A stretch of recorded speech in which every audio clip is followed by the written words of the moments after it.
Mummy આજે તું શું બનાવે છે? ટિફિન બનાવું પપ્પા માટે. તારી માટે તો નાસ્તો બની ગયો છે. આ પપ્પા હારું શાક વઘારું છું. હા. તો આ તેલ મૂક્યું.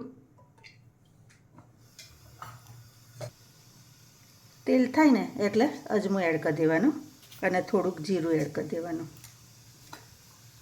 પછી જો આ જીરું અજમો થાય ને એટલે આ લસણની આખી કર્યો છે. તારે પૂછવામાં આખી. આ લસણની કઢી તો તું આખી કેમ નાખે છે? તું તો અડધી નાખતી હોય છે ને કાપીને.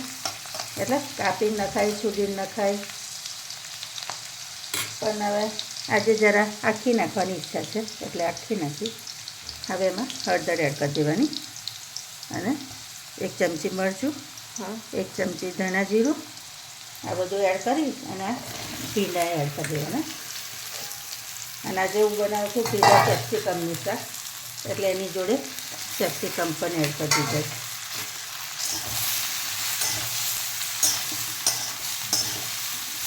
જો આ શાક ખાવામાં પણ બહુ સરસ ટેસ્ટી લાગે.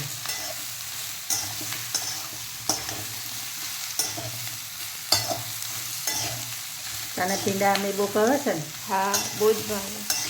એટલે તારી માટે ને પપ્પા માટે સ્પેશિયલ. હવે આને ખુલ્લું જ થવા દેવાનું, આપણે ઢાંકીને નહીં થવા દેવાનું.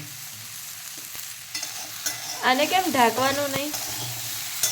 આને ઢાંક્યા ને તો આ ભીંડા છે ને ચીકણા થઈ જાય, એટલે ઢાંકવાનું નહીં, ખુલ્લું જ રાખવાનું. અને ચીકાશ ના થાય ને તાર તો એની માટે લીંબુનો રસ અડધો એડ કરી દેવાનો. પણ આપણા ભીંડા 2 દિવસ જૂના છે ને એટલે જો અત્યારે દેખાશે તને તાર નહીં થતા. જો આમ હલાવીએ ને તો આમ ચીકાશ વળે, જો ચીકાશ નહીં થતી. હા, એટલે આપણે રસ નહીં વેરીએ ને તો ચાલે. હવે એને થવા દેવાના.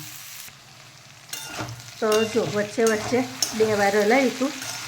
અને એક વસ્તુ એવું યાદ રાખવાનું કે મીઠું છે ને ભીંડાનું શાક બનાવીએ ને તો થોડુંક મોડા એડ કરવાનું. કેમ? એનાથી શું થાય કે ભીંડા છે ને તમારે એવા કડક રાખવા હોય ને તો મીઠું મોડા એડ કરવાનું. પહેલાં એડ કરી દો ને તો આ કડક જે રહે છે ને એવા ના રહે, નોર્મલ થઈ જાય. ઓકે. એટલે હવે ટેસ્ટ પ્રમાણે મીઠું એડ કરી દેવાનું.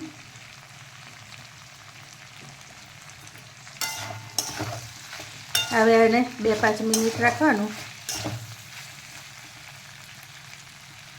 અને પછી એને બંધ કરી દેવાનું. આવા જ રહેવા જોઈએ ભીંડા, આમ કડક.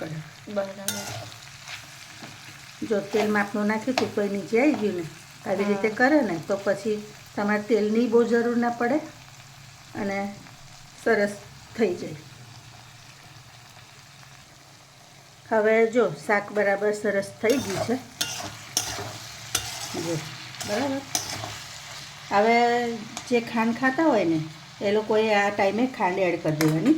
અમે નહીં ખાતા એટલે હું નહીં એડ કરું. અને ઉપરથી ધાણા એડ કરી દેવાના. હવે મને એ કહેજો કે ધાણા ભીંડાના શાકમાં કોણ નાખે છે. બરાબર. તો રેડી છે આપણી સબ્જી. નવી રેસીપી સાથે ફરી મળીશું. Thank you.